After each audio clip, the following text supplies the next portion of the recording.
Pero kung bago ka pa lang sa aking channel, paki-like, share, and click the subscribe button and the notification bell para lagi kayong updated sa mga parating ko pang uploads.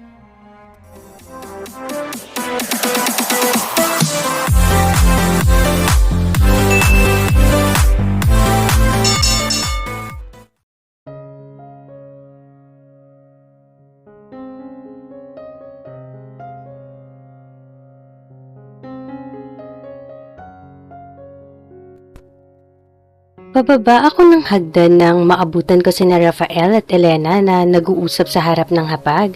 Inutusan kasi ako ni Rafael na kuhain ang cellphone niya sa kwarto dahil kailangan niyang tawagan si Mr. Ramirez. Anong pinag-uusapan niyo? I ask. I'm asking her kung pwede ko ba siyang kunin as makeup artist ng mga ambassadors. Malawak akong ngumiti. Tama ang ideya ni Rafael. Magaling si Elena at kayang-kaya niyang pagandahin ng mga models ng kumpanya. Elena, that's a good idea. I think it's not. Teka, bakit? Di mo tatanggapin? Okay lang naman kahit hindi niya tanggapin. Tinatanong ko lang naman siya if gusto niya. Singit ni Rafael. Nilagyan niya ng kanin ang pinggan ko. Nakatitig lang sa Elena sa kung anong ginagawa ni Rafael ngayon. Tinapik ko naman siya dahil napansin kong tulala na naman siya. Elena, kumain na tayo. She nodded. Habang kumakain kami ay wala kaming imikan, tanging kutsara at tinidor lang ang nagbibigay ng ingay sa hapag. Walang emosyon ang itsura ni Elena, hindi ito normal, hindi siya ganito. Kadalasan kapag kumakain kami ay nag-iingay talaga siya. Ngayon ko lang siya nakitang ganito. Elena, ano nga palang sasabihin mo kanina? Umangat ang tingin niya at dahan-dahang umiling. Wala, kalimutan mo na yun. Hindi na lang ulit ako nagsalita at nagpatuloy na lang sa pagkain. Matapos kami maghapunan ay iginaya ko si Elena sa guest room. Malaki ang bahay namin ni Rafael kahit na dalawa lang kami. Mayroon itong dalawang guest room at master's bedroom na siyang kwarto namin ni Rafael. Hindi ko na kinulit si Elena kung bakit basang-basa siya sa ulan nang dumating siya dito. Alam kong pagod na siya dahil sa mga event na pinuntahan niya kanina kaya hinayaan ko na lang siyang magpahinga. Nagpahinga na rin kami ni Rafael dahil pagod na rin siya sa trabaho. Mabilis na lumipas sa mga araw. Unang araw ng Abril at nandito kami ngayon ni Faye sa isang Thai restaurant. Inaya niya akong lumabas dahil kailangan niya raw huminga. Nabanggit niya rin sa akin kanina na nagkakatampuhan daw sila ni Duke. Kaya nagdadrama siya sa akin ngayon. Alam mo kasi Amara, feeling ko may tinatago siya sa akin. Feeling mo lang yan, feelingera ka kasi. Mahina niya akong hinampas, grabe ka sa akin ha. Naku, nag-overthink ka lang. Oo nga naman. By the way, kamusta na kayo ni Rafael? Isang napakagandang tanong na narinig ko mula kay Faye. Excited na akong sabihin sa kanya lahat ng mga nangyari sa amin ni Rafael sa loob ng isang buwan. Masaya ako nang mapansin na nag-i-improve na ang marriage namin. Huy, wag mo nga akong ngitian dyan. Ay, sorry. Ano nga?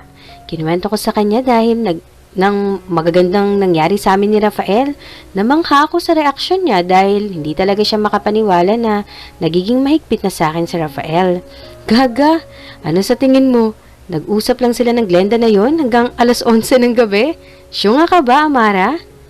Faye, may tiwala naman ako kay Rafael.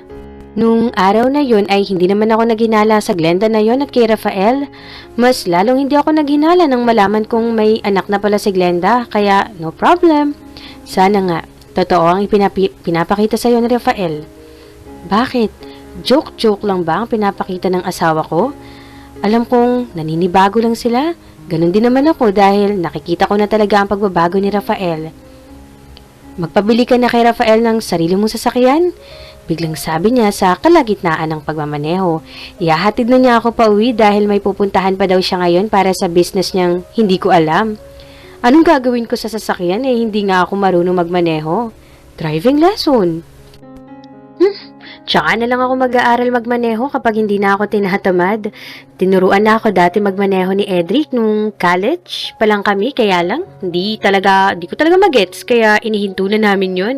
Naalala ko pa na nabangga ko ang sasakyan niya sa pader. Hindi naman siya nagalit sa akin dahil mayaman naman siya, marami siyang sasakyan. Oh, lumayas ka na sa harap ko. Dakilang uto-uto, mataray niyang sabi ng inihinto niya ang sasakyan sa harap ng bahay namin. Nginitian ko lang siya at kaagad na bumaba. Pumasok ako sa loob at dumiretso sa taas. Matutulog muna ako at gigising na lang ako, mga alas 4 siguro. Adi, wake up! Naalimpungatan ako dahil sa mga tapik ni Allen sa braso ko. Dahan-dahan naman akong bumangon at tumingin sa kanya. Teka, bakit? Ang aga niya yata. Oh, Rafael, nandito ka na? Anong oras na ba? 5:30. Ang aga mo naman. Nagugutom ka na ba? Teka, magluluto muna ako.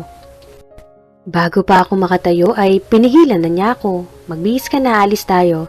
Tama ba ang narinig ko? Aalis kami? Pasimple akong napangiti. Di talaga ako nananaginip dahil malakas kong kinurot ang kamay ko. Pasimple lang din ang pag-aray ko at hindi naman iyon nahalata ni Rafael. Hindi na ako nagtanong pa at kaagad nang nagbihis. Naligo na rin ako kanina bago ako natulog kaya okay lang kung hindi na ako maligo ngayon. Tonight, I am wearing a high-waist pants and a fitted white crop top. Dahil sa fitted nga ang suot kong damit ay humuhulma ang aking mga dibdib. Sinuotan ko din yung black na stiletto. Pababa na ako ng hagdan nang makita ko si Rafael na abala sa pag-aayos ng mga newspaper na nakakalat sa maliit na lamesa dito sa salas. Tara na! Aya ko. Nakita kong nakatingin siya sa suot ko. Huwag niyang sabihin na uutusan niya ako magpalit ng damit. Damit pa rin naman to eh. Fitted lang. Bakit ganyan ang suot mo? Your boobs are molding. Seriously? Wala talagang preno ang pagkakasabi niya. Inaano ka ba ng boobs ko, Rafael? Hindi ka nagsusuot ng mga ganyang damit dati? Kaya nga ako nagsusuot ng mga sexy na damit para mapansin mo ko. Kaya halika na. Malakas ko siyang hinigit palabas ng bahay. Wala naman siyang nagawa kundi magpahila sa akin. Sabay kami pumasok sa sasakyan at kaagad nang umalis. Wala kaming imikan buong biyahe. Hanggang sa huminto ang sasakyan sa isang pamilyar na bahay. Sabay kami bumaba ni Rafael at pumasok na sa loob. Di naman ganun kadami ang tao, sakto lang. Lumawak ang ngiti ko nang makita ko si Raven. Bit-bit ang cute nitong anak. Oh my God, Adi! I miss you! Iniabot ni Raven ang anak niya sa isang katulong at mahigpit akong niyakap. I hugged her back. Namiss ko ang babaeng to. Mabuti na lang at nakarating kayo. Teka, kailan kayo umuwi? Last week lang. Galing silang London. Pagkatapos niyang mga anak ay umalis na sila dahil naando doon ang pamilya niya. Kung kaya't kailangan nilang sumunod. Habang si Gino naman, ang asawa niya ay pabalik-balik lang dito sa Pilipinas dahil sa trabaho. Naku, Raven, ang ganda-ganda mo pa rin. Mas maganda ka, baliw to. By the way, hello Rafael, nasaan ang anak nyo? Bigla kaming natahimik. Wala ni isang may nagsalita sa amin. Dumapo naman ang tingin ko kay Rafael na nakayuko lang. Si Raven kasi mapagbiro talaga, sulpot ni Gino. Teka, di ba Amara sabi mo? Hinigit siya ng asawa niya at niyakap. Ang madaldal kong asawa talaga? He laughed. Nang muling dumapo ang paningin ko kay Rafael ay nakita kong karga-karga niya ang mga bata. Kinukulit niya ito at hinahalik-halikan. Parang pinanggigigilan niya ang anak nila Raven at Gino. Birthday ngayon ni Nira. Tukoy nito sa batang karga-karga ni Rafael. Ilang taon na? 2 taon na ngayon. Marami pang sinabi sa akin si Raven ngunit ni isang salita ay walang may pumasok sa kokote ko dahil ang buong atensyon ko ay nasa kay Rafael lang na sobra siyang habang inaaliw ang mga bata. Sobrang saya niya. Amara, Rafael, kumain kayo ng marami. Marami na akong nakain at ganun din si Rafael. Hindi pa kami uuwi pagkatapos nito dahil magiinuman pa daw sila. Matagal na kaming magkaibigan nila Raven at Gino. Kabatch ko kasi si Gino ng college kaya napalapit na rin ako sa asawa niya. Magkaibigan din si Gino at saka si Rafael dahil sa pareho silang magaling sa business. Adi, hihiramin ko muna si Rafael ha. Ngumisi ako kay Gino. Alam din kasi niya kung anong ugali ko, kaya naglalason siya talaga siya sa akin kapag aayain niyang uminom si Rafael. Tumango naman ako sa kanila. Nang makalabas na sila ay umupo sa tabi ko si Raven. Malaki ang kasalanan mo sa akin, Raven ha? Hala, bakit? Di mo ako kinuwang ninong ni Nira? Ay, pasensya ka na. Papadalhan sana kita ng invitation nun, kaya lang nabanggit sa akin ni Gino na nag-away daw kayo ni Rafael. She's right. Iyon ang araw na na-disappoint sa akin si Rafael. Iyon na rin ang araw na inilayo na niya ang sarili niya sa akin. Malala daw ang pag-aaway nyo pero sinubukan ko pa rin na ipadala iyon kay Gino para ibigay pa rin sa inyo. Baka kung sakaling pumunta ka at ang asawa mo, alam kong kayang-kaya mong lumipad papuntang London para sa binyag ng anak ko. Teka Raven, wala akong natanggap na invitation card noon. Kay Rafael niya inabot yun, kaya pala hindi nakarating sa akin. Sumipsip ako ng juice para bumalik ang kanina kong sigla. Hinigit ako ni Raven palabas ng bahay nila. Hoy, teka, saan mo ko dadalhin? Tsaka yung anak mo. Si Aya nang bahala sa anak ko. Umunto kami sa table kung saan nakaupo ang kapatid niyang si Renzel. Napatingin naman ako sa table nila Rafael. Masaya silang nagkukwentuhan. 5 silang nagiinuman kasama ang mga kaibigan nila. Nagulat ako nang makita kong nandito din pala si Paulo. He smiled at me. Hello, Adi! Kumusta ka na? Renzel asked. Okay naman ako, Zel. Ikaw, kumusta ka? Eto, sawi sa pag-ibig. Nakita kong naglalasing siya. Inusisa ko siya kung anong problema niya at gano'n na lang nagulat ko nang sinabi niyang iniwan daw siya ng girlfriend niya. What the hell? I'm into girls. Sa ganda niyang yan, sa babae ang bagsak niya, niyakap ko na lang siya para maging magaan naman ang loob niya. Gender doesn't matter when you truly love the person. Support ako sa same-sex relationship. Wala namang dahilan para tutulan natin sila.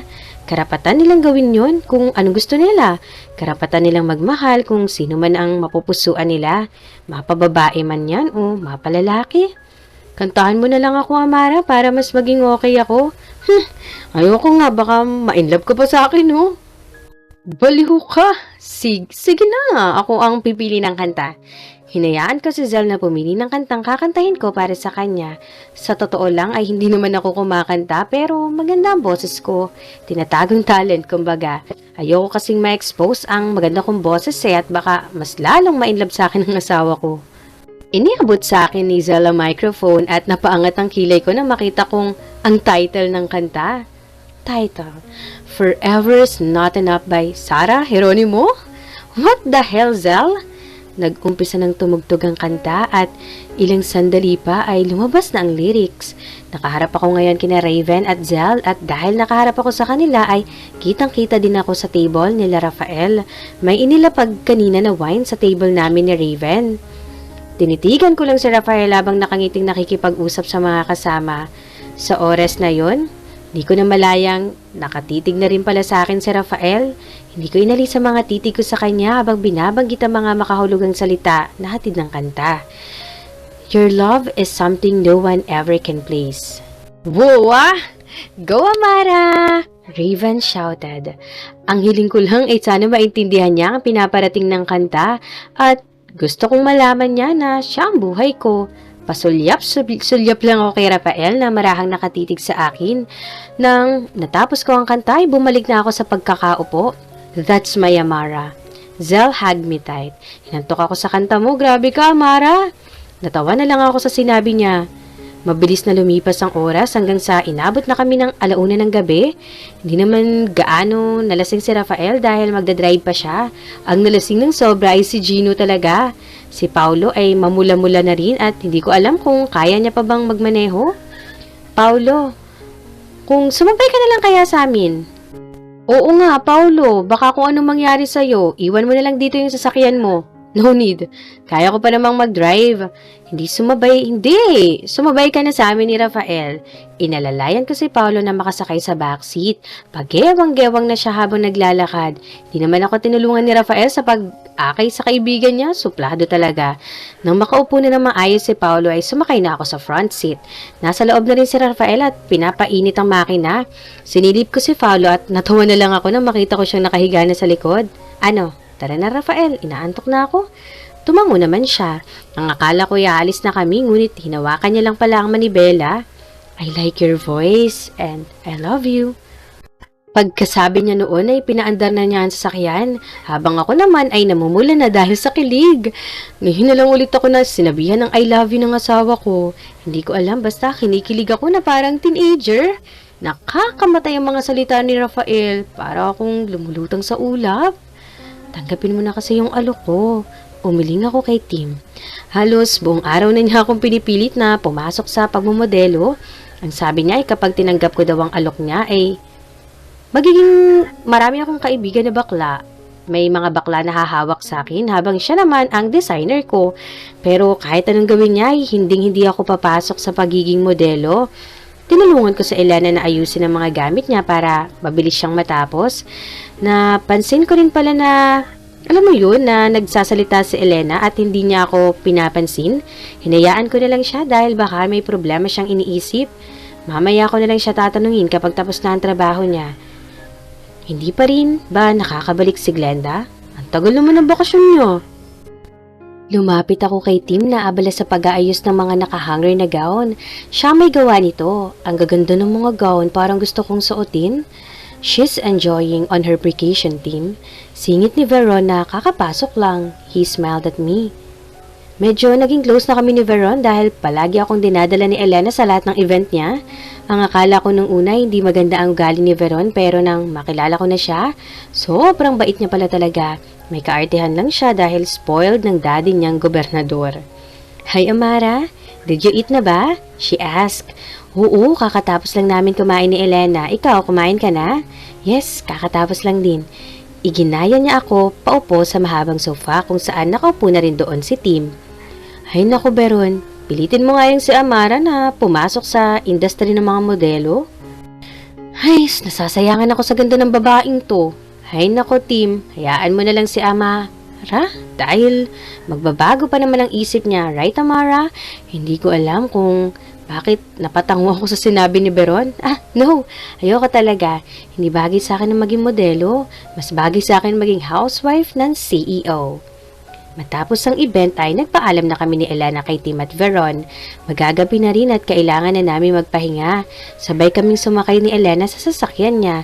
Nagtaka na ako kung bakit hanggang ngayon ay hindi pa rin niya ako kinakausap. Elena, may problema ka ba? Nope. Kanina mo pa kasi ako hindi pinapansin. I'm just tired, Amara. Hindi na ulit kami nag-usap dahil pinaandar na ni Elena ang sasakyan at saka umalis.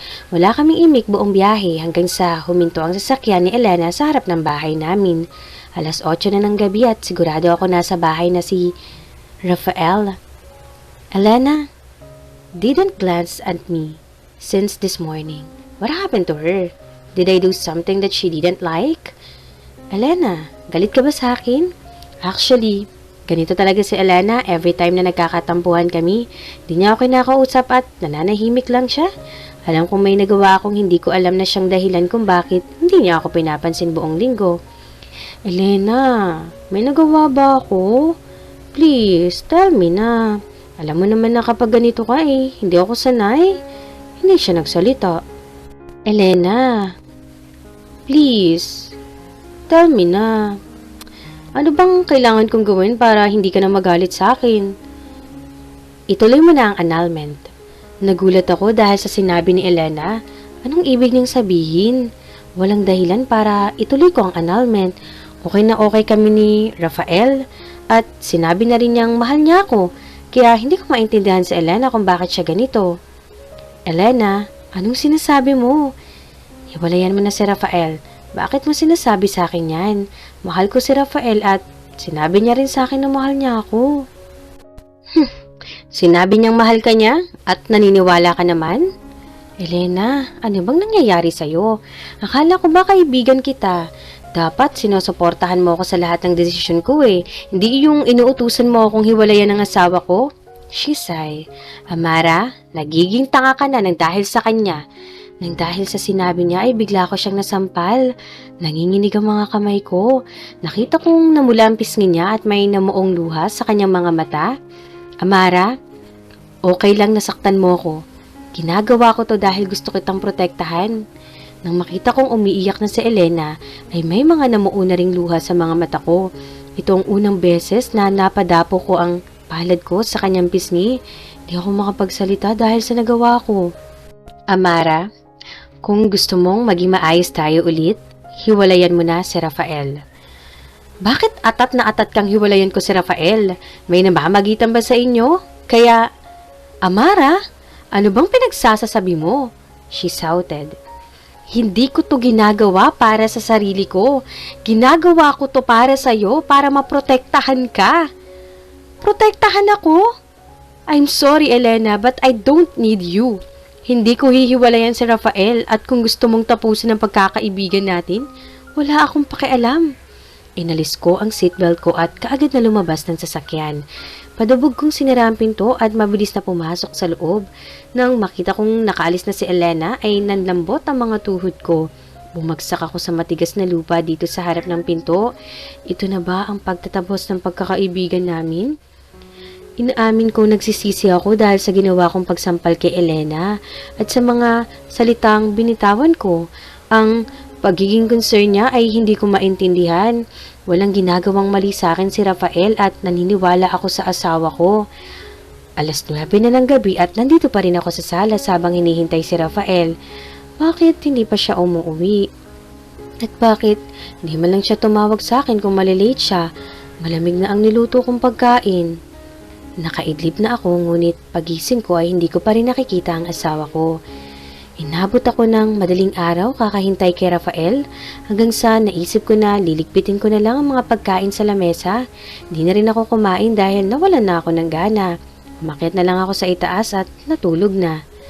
Kinaumagahan ay maaga akong nagising. Ang inaakala ko nang imulat ko ang aking mata ay makikita ko si Rafael ngunit wala. Dismayado na ako simula pa kagabi. Kinuha ko ang phone ko para tawagan si Rafael ngunit nakapatay ang phone niya.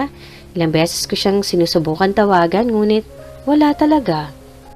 Bumaba na lang ako para magluto ng almusal. Pupunta na lang ako kay na mama para makita ko rin si Beve. Nang matapos akong magluto ay kaagad naman akong kumain. Susubukan ko sanang tawagan si Elena ngunit nagtaka ako na wala na ang number niya sa akin. She blocked me. Seryoso talaga siya sa sinabi niya kagabi. I am sad. I continue eating. Bago ako umalis ng bahay ay nilagay ko sa malaking bag ang mga gamit pang bake ng cookies. Tuturuan ko na lang mag-bake si Beve. Habang nag-aabang ako ng taxi ay huminto na naman sa harapan ko ang sasakyan ni Emmanuel. Alam kong hindi na ito coincidence. Alam kong sinasadya na niya ito para makita ako. I'll give you a ride. Pasok ka na. Kanina pa naman ako naghihintay dito kaya napagpasyahan ko na lang na sumabay sa kanya. Saan ang punta mo, Binibini? Sa Westlake lang. Okay, let's go. Habang nasa biyahe kami ay si Manuel lang ang todo tanong kung ano-ano mga sinasabi. Kwento ng kwento at nagpopumilit pa rin. Napakadaldal tuloy. Hindi umuwi sa'yo yung asawa mo, no? I glanced at him. Paano mo nalaman? Well, marami akong connections. Narinig ko na kay Rafael ang linyang yun. May ibig sabihin ba ang connections na sinasabi nila? Nagsimulang gumulong utak ko. Marami akong gustong itanong ngunit hindi ko iyon nagagawa. Parang nag-freeze ang dila ko at hindi ko alam kung bakit.